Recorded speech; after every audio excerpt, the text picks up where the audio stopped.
Mr. Couture, whether we're looking at, wrapping up 1920 or going into 2021, does the 2021 budget have any COVID-19 related adjustments, or is everything that we're doing between now and the end of this fiscal year?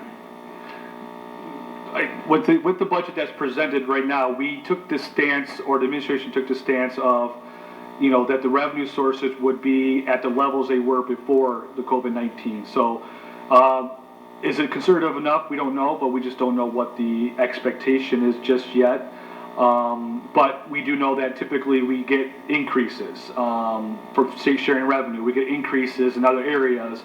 We did not anticipate any type of increase in those areas. We just put it back to the level that is a part of the original budget for this current year. We put it back at those levels. So that's what's anticipated. So the initial hedge is to knock off any potential increase, and then as we learn more the next 60 days, we may have to make further adjustments. That's fair, Mr. Chairman. That's spot on. I don't know if you guys have watched many of the press conferences with the governor, but I believe it was about a week ago, the question was asked about state revenue sharing, and the answer was, we're not even thinking about it right now.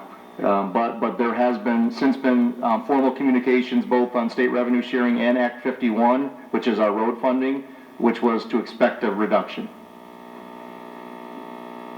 That would be my mindset going into 2021, is that no increase is the best case scenario, but it seems like every week the economic news gets worse. So I think this body should plan on the revenue numbers actually going down, not just staying flat, and then need to plan accordingly or be prepared to make adjustments 30, 60, 90 days from now, because I'm not expecting the state to be able to do for us in 2021 what they thought they were going to be able to do in 1920. It's not going to happen. Mr. Chairman, sorry to interrupt you, Councilman. Putting it in perspective, if Detroit alone, just Detroit, is looking at a $100 million deficit, when you look at how that multiplies throughout the state of Michigan, that money's got to come from somewhere. So it's likely going to come from how it gets shared to local municipalities. That's the first place it's going to come from. Now, again, the state will do their job to try to get every dollar they possibly can from the federal government, but I don't know if they know what all those answers are right now. And they'll be the ones deciding where that money goes into who. Well, so the pecking order will be the state of Michigan, the county of Wayne, and then if anything's left, the cities that are outside of the city of Detroit within Wayne County. If that paints a clear picture. Crumbs, maybe? I don't know. Everybody grab a red pen. Yeah.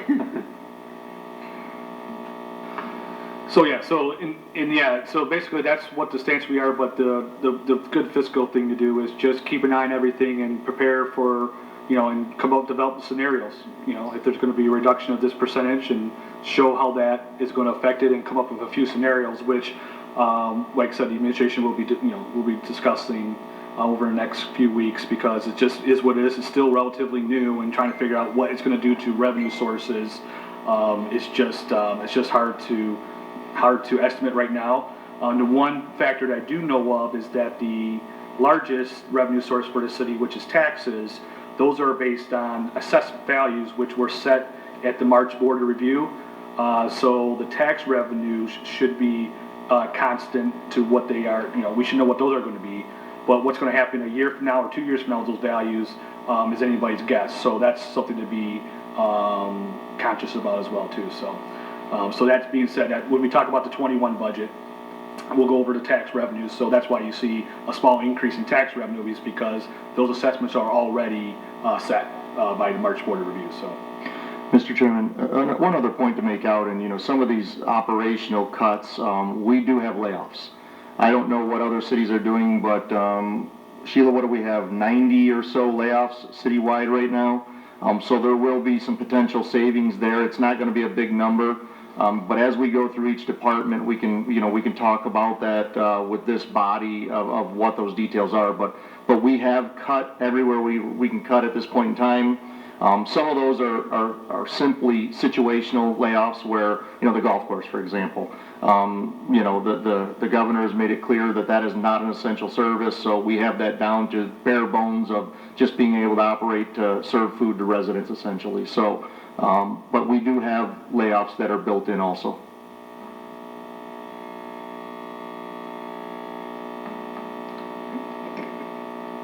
All right, any questions on the fiscal year 20 budget overview?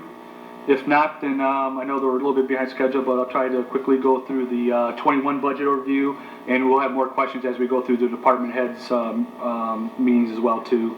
So for fiscal year 21, the total revenue is approximately $41.4 million for general fund, and that's an increase of $1 million, just under $1.1 million. And some of the items to note is that taxes are going up almost 2.6% for about $262,000, and that's based on the comment I just made, is that those are all based on current assessments from the assessing office, and those are not going to change at this point. So just something to keep an eye on for the next couple of years to see how the tax revenue goes. There's also a decrease in federal grant revenue, as you can see, about $321,000 from the proposed this year, and that's 51%, and that is related to the COPS grant. The COPS grant, as you know, I think the 17 COPS grant is the current grant that we have that expires this year, or at least the funding expires this year, so we will no longer have those grant resources next year. So that's why you see a reduction there on the federal grant side. State grant, you see a $343,000 increase. And that's really just bringing back the state sharing revenue to the level that it's consistent with this year, which is still a little bit less than what they projected for this year, but we were just trying to be a little bit conservative on it, so we brought that back up to the level it's at right now. So hopefully, like I said, hopefully by July we see a turnaround and we have some sales coming in the city and to the state, so that we get some of that state sharing revenue. A couple other things to note, charge for services, expected to increase 6%, $275,000, and that's just basically related to an increase, $100,000 increase in ALS from the fire department estimate, and then the other rest of that increase is really just estimates from TSX bringing it up, hoping that the TSX will be fully operational by July, so that they can go back to their revenue sources that they're accustomed to getting. So that's why you see that increase in the charges for services. Fines and forfeiture, you see a $1 million increase from the current year, and that's really bringing back the revenues volume up to where it's at currently before the pandemic. So that's why you see that increase there. A couple other items to note is you have a $300,000 decrease in other revenue, and that's just a decrease in that refunds or rebates. That number just, we have a department estimate that we're going to be a little bit lower there. So we are just being conservative and putting that back down to an average budget. So that's why you see that decrease in that item there for other revenue. So like I said, overall on revenues is an increase of just under $1.1 million from the current proposed budget. So. On the expense side, we are showing actually just over a 5% reduction in expenditures of $2.2 million, and a lot of that is capital outlay related. As you recall from my previous comments, the current budget has a lot of capital outlay items in it, approximately $1.7 million. So taking away those capital outlay one-time items is the majority of these decreases. Just as we go through, a couple of things to note. Like I said, just looking at the corporate counsel, like we talked about, and Councilwoman Pats noted, there's a $200,000 decrease because we're estimating $550,000 this year. We're bringing that back down to $350,000 estimated for next year. So that's why you see that 36% increase in corporate counsel expenditures. We also have approximately almost 7.8% decrease to the insurance risk management, and that's just you know, like I said, we've got a couple decreases based on hopefully some savings in the professional service and the contractual service items. And we'll discuss those further with the department heads as well too, as we go through each of these. We have we have a $341,000 increase in employee fringe benefits, and what that represents is retiree costs.